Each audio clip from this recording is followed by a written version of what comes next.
My husband refused to let me work, saying, "Stay in your lane, sweetheart." He took away my laptop, deleted my resume, and called me a useless burden. 10 years later, I bought the entire franchise that repossessed his car. It was a Wednesday night. Rain on the windows, our dinner half-eaten and silent, when Curtis looked up from his phone and muttered, "Why are you still talking about working? Stay in your lane, sweetheart." He didn't even look me in the eye. Just said it casually, like I was a child asking if I could stay up late. I remember freezing in my seat, my fork midair. The sting of that sentence didn't come from the words themselves, but from how easily they left his mouth. Like it was normal. Like I wasn't even a person anymore. Just a fixture in his life. Like the couch. Or the coffee machine. Familiar. Useful. Quiet. Curtis and I had been married for almost 3 years by then. I was 27, living in a gated neighborhood outside Charlotte, North Carolina. The kind of place where the sidewalks were always clean and the mailboxes all matched. Where people posted passive-aggressive notes in HOA Facebook groups and waved at each other without ever learning first names. He was older than me, 6 years. A self-made real estate agent with a white smile and a booming laugh that charmed the pants off everyone in our circle. At weddings, he gave toasts. At dinner parties, he told jokes. Everyone loved Curtis. But behind our front door, Curtis was different. He wasn't violent. Never hit me. That would have made it easier to explain. Instead, he was something worse. He was patiently cruel. He didn't yell when he first started disapproving of my career plans. He mocked gently. "Why don't you enjoy this time to relax? Most women would kill for that," he'd say when I mentioned applying for jobs. "You have a husband who provides. Let me be the man, Nadine." He made it sound like love. Then he started using money to control things. "Let's just keep our finances simple. I'll handle the accounts. Less stress for you," he told me 6 months after we got married. I agreed. I thought that's what trust looked like. When I brought up wanting to launch my marketing consulting idea again, he dismissed it with a wave of his hand and an eye roll. "No one pays for that crap anymore," he said. "Besides, you've been out of the loop too long. You wouldn't keep up." I didn't argue. I had stopped arguing a long time ago. Then came the day he took my laptop. It was a Wednesday. I was researching updated marketing strategies, just dipping my toe back in. My resume was updated. I had even found a few part-time remote listings. I left the computer on the dining room table to answer the doorbell.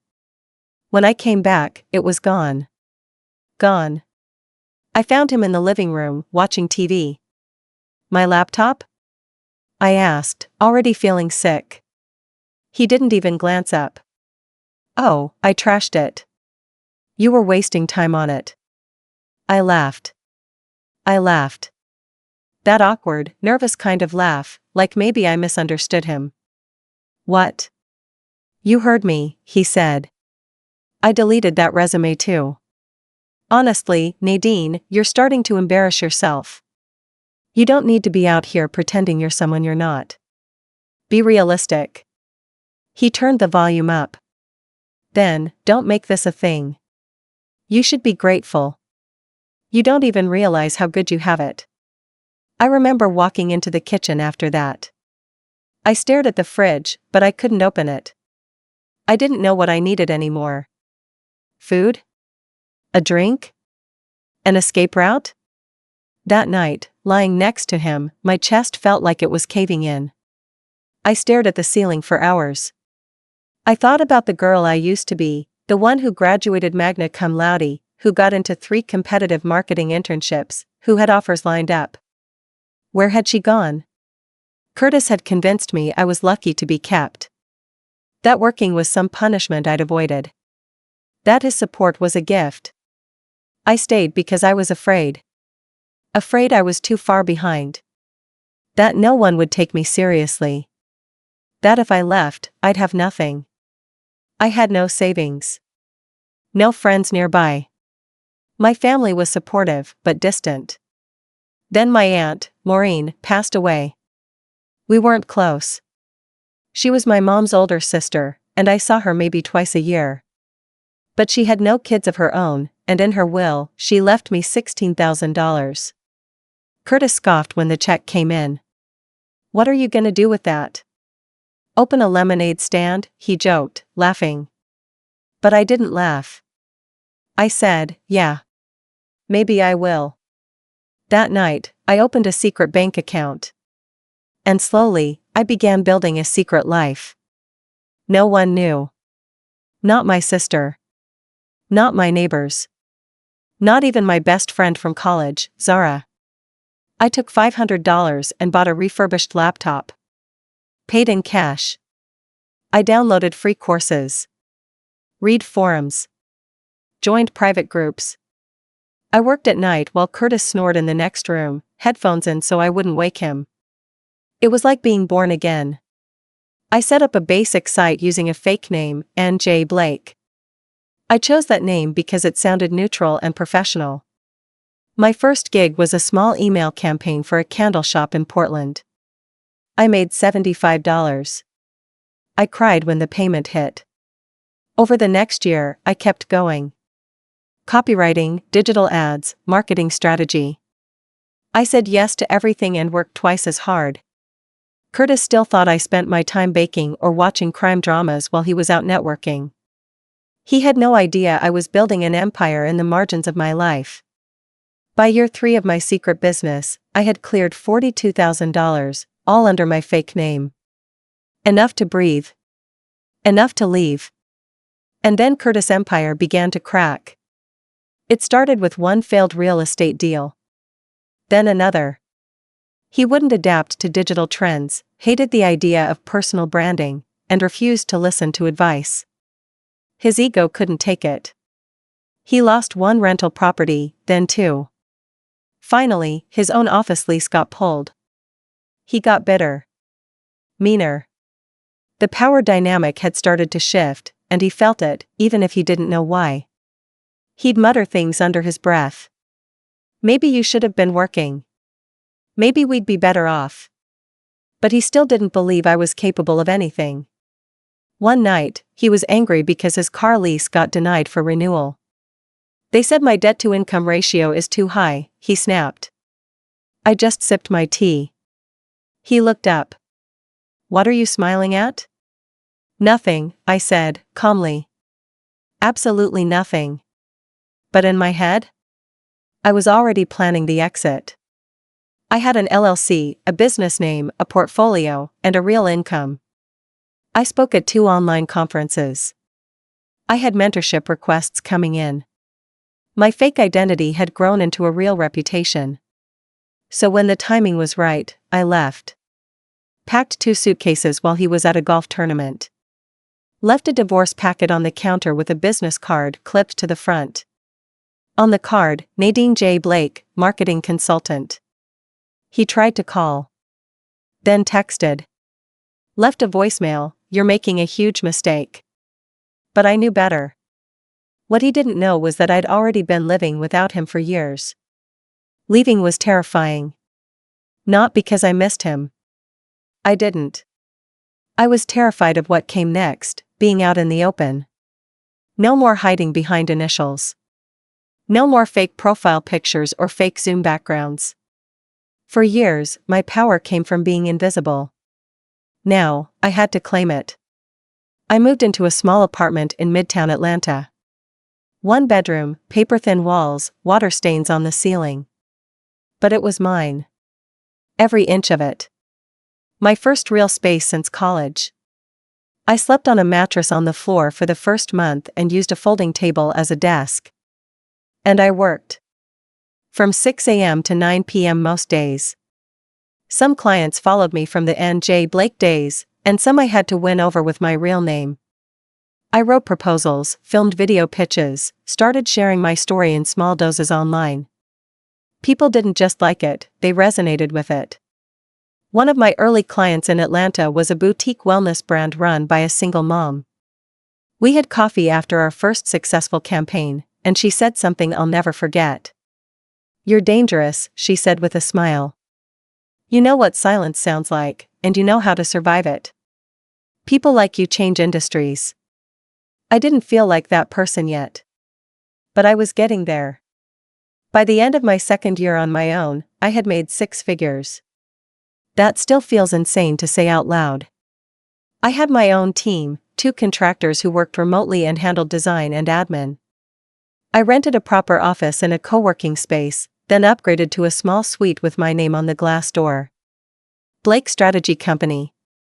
The same girl who once hid her laptop in the laundry basket was now being asked to speak at women's leadership summits. The woman who once couldn't buy her own socks without asking for permission was now giving bonuses to her employees. But the part that still feels unreal? That came last year. I was driving back from a client meeting when I passed a tow truck yard just outside Charlotte. There was a bright orange sign that read, "Now hiring, franchise expansion coming soon." The logo hit me like a truck. It was the same repo company Curtis used to mock whenever they towed someone's car in our neighborhood. "Only losers get caught by those clowns," he'd say, laughing with a beer in hand. Turns out, those clowns were part of a national franchise network. And they were selling ownership stakes in 3 new territories. I pulled over, heart racing. Something inside me snapped into place. It wasn't even about revenge at first. It was about opportunity. But the more I read into the documents, the more real it became. I had the capital. I had the credit. I had the know-how. And I had earned every last tool in my belt. So I bought in. Quietly. No flashy moves, no social media announcement. Just one woman signing dotted lines in an office suite that once belonged to a guy who told her to stay in her lane. A few months later, I got a call from the franchise manager. "We just had our first Charlotte location complete a repossession on a white Jeep Grand Cherokee," he said. "Okay," I replied, not thinking much of it. Then he added, "Guy got real aggressive with the driver. Said he was going to sue." Guy's name was Curtis Lawton. Ring any bells? I didn't speak for a moment. Just breathed. He was still leasing cars he couldn't afford. Still pretending. Still stuck in that same performance. The driver, Miguel, fresh out of tech school and working part-time to pay rent, had it all on dash cam. Curtis cursing, yelling, telling him, "I know people. You're nothing." I asked if I could see the footage. Not out of spite. Not even really curiosity. But closure. It was something. Seeing the man who once took my laptop like a parent scolding a child, now screaming at a stranger in a company vest, desperate and powerless. Not angry. Desperate. I watched it once, maybe twice, then forwarded a bonus to Miguel's branch. Added a note, tell him he handled it with professionalism. And I'm proud of him. I didn't show up. I didn't gloat. I just kept building. Since then, things have only grown. I've acquired 2 other struggling franchises, both in cities where I once daydreamed of escaping to. I turned one into a hybrid space that offers logistics jobs for women re-entering the workforce. Because I know what it feels like to be told you don't belong. Curtis doesn't know about any of this, not really. I never told him. I never responded to his half-hearted attempts to reconnect. He sent one email last spring. Said he missed me. Said he made mistakes. But that's the thing about men like him. They don't make mistakes. They make choices. And every day that I wake up in a home I paid for, drinking coffee from a mug with my company's logo on it, I'm reminded of the most important one I ever made. I chose me. I'm not done telling this story yet. I think what still surprises me most isn't that I got out, it's how quietly it all happened. There was no courtroom drama. No screaming matches. No "you'll regret this" tantrums. Curtis signed the divorce papers without much fuss, probably thinking I'd come crawling back when the real world ate me alive. He didn't realize I was already thriving in it. The irony? He assumed I'd be broke within months. He didn't know that I'd already lined up 3 new clients before the moving truck left our driveway. He didn't know I had backup. Zara, my old college friend, was the first person I told the truth to. I remember it so clearly. We were at a diner in Decatur, 2 weeks after I moved. I told her everything over waffles and cold coffee. She didn't even blink. "You know what you are," she said. "You're dangerous now. You've got nothing left to lose." She was right. The kind of hunger I had, the drive, the fire, I hadn't even scratched the surface yet. In the following months, my business shifted from freelancer to founder. I rebranded. Hired a proper accountant. Invested in a professional website and started mentoring small business owners on the side. I was saying no more often than yes because I finally had the power to choose. And then something happened that I didn't expect. I got invited to speak at a women's leadership luncheon in Charlotte. Back in the same city where I once felt like a ghost. I almost didn't go. But something inside me, some stubborn little spark that refused to die, said, "Do it." The event was small. Maybe 40 women. But standing on that stage, telling my story, not the polished version, not the LinkedIn bio, but the truth, it was electric. Afterward, a woman approached me, tears in her eyes. She was in her 50s, married 30 years, and just now realizing she wanted to leave. "You gave me language for something I've never been able to name," she whispered. That stuck with me. I wasn't just building a business anymore. I was building impact. And yet, even with all that momentum, I kept things private when it came to Curtis. No need to poke the bear. No need to stir drama. He didn't deserve front row access to the woman I'd become. But life has a funny way of circling back. 6 months after I bought into the Repo franchise, I got a call from the Charlotte operations manager. "Hey, Nadine, you free for a weird one?" I laughed. "That's ominous. We've got an issue with a guy who's been threatening our team online, something about a wrongful repossession. Says he's got connections. His name's Curtis Lawton." It was like hearing a ghost's name out loud. I asked, calmly, "Was it his Jeep?" "Yep." I paused, pretending to take a sip of water while my heart beat wildly. "I know him," I finally said. "We used to be married." There was silence on the other end. Then a low whistle. "No way." I chuckled. "Way." He asked if I wanted to press charges or escalate it. I said no. Just follow protocol. Let the system handle it. I didn't need to lift a finger. He had burned through his savings, borrowed against his credit cards, and defaulted on 3 payments. The car wasn't stolen. It was surrendered. Just not by choice. And that's the part that hit me the hardest. He was still pretending. Still acting like the rules didn't apply to him. Still bluffing with a hand full of nothing. I didn't feel pity. Not exactly. But I did feel something. Not satisfaction. Not joy. Peace. The kind that comes when you realize you don't owe anyone an explanation anymore. Around this time, I started investing in something new. A startup fund for women-led logistics and operations businesses. Quietly. No big press release. Just a line on a contract, a small wire transfer, and a promise that the next girl who wanted to build something wouldn't have to hide it in the shadows.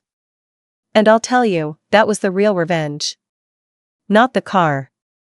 Not the business. But knowing that Curtis was out there, telling stories to anyone who would listen, while I was too busy building to look back. I heard from a mutual acquaintance, Jillian, from one of those country club brunch groups, that Curtis had started telling people I cheated on him. That I took him for everything. That I used him. Funny, isn't it?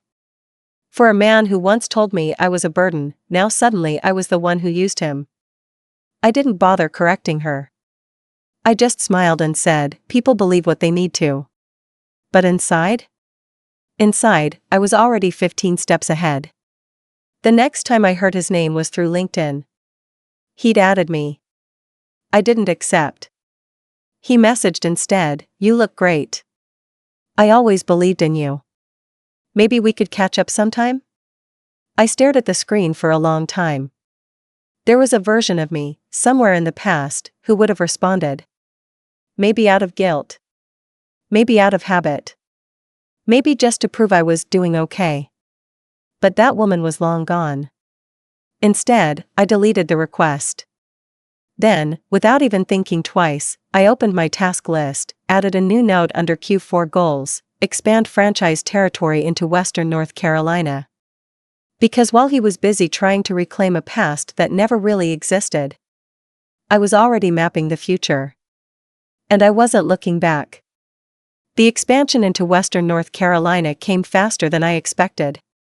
By the time we finalized the paperwork, I had 3 franchise locations operating profitably, all run by diverse, women-led teams. My model was simple: treat employees with dignity, offer fair wages, prioritize community reinvestment, and hire the underdog, because I was the underdog once. And people noticed. Our Charlotte branch alone had its best year ever. Miguel, the young guy who towed Curtis' Jeep, was now assistant manager. Turns out, he had a knack for logistics. I offered him a full-time role and covered the cost of his part-time tech certification. One day he came into my office, a little shy, and said, "Ms. Blake, I know this is weird, but, that guy from last year? Curtis? He's been trying to apply to our dispatch side. Under a different last name." I blinked. "You're kidding." "Nope. Different email. But same phone number. He probably doesn't know we're connected to your franchise." I looked at Miguel for a moment, heart oddly calm. "Let me see his file," I said. It was him. New last name, but the same resume, same tone, same exaggerations. Still pretending. I asked Miguel if he wanted me to handle it. He just grinned and said, "I trust you." So I emailed Curtis, from the generic regional hiring inbox. No logo. No name. "Thank you for your application. After careful review, we regret to inform you that we will not be moving forward. We wish you the best in your job search." That was it. No insults. No jabs. No big dramatic moment. Just no. He applied twice more under different names. Eventually, he stopped. Maybe he caught on. Maybe he didn't. I never asked. But one day, Jillian, the same old brunch friend, sent me a message on Instagram. "Saw Curtis at a networking mixer last week. He said you're some big shot now and that he's glad you two parted ways amicably." He doesn't know, does he? Nope. He didn't. He had no idea that the franchise network that rejected him was mine. No idea that the company that repossessed his last functioning car was co-owned by the woman he called a burden. No idea that the girl he once silenced had become the woman reshaping the very industry that left him behind. And I had no intention of correcting him. What was the point? He lived in a version of the past he couldn't let go of. I lived in a future I built with my own 2 hands. I bought myself a home just outside Asheville, modern, quiet, full of windows and bookshelves. The kitchen island is enormous. The first time I placed my coffee mug on it, I thought of that cold granite counter back in Charlotte where I once left my resume, before it was erased like it meant nothing. Now? Now my name is on business contracts. On paychecks. On building permits. On franchise deeds. Curtis used to say I needed to stay in my lane. So I did. I stayed in my lane. I built that lane. And then I bought the highway. That's the thing about women like me. The ones who've been silenced, underestimated, and overlooked. When we get out, when we rise, we don't just climb. We reconstruct the whole damn system. I never got revenge in the way he probably imagined. There were no slashed tires. No angry voicemails. No dramatic confrontations in rainy parking lots. Just a series of quiet, calculated choices. That led to an empire. And now? Now, I sleep easy at night. Not because I won, but because I left.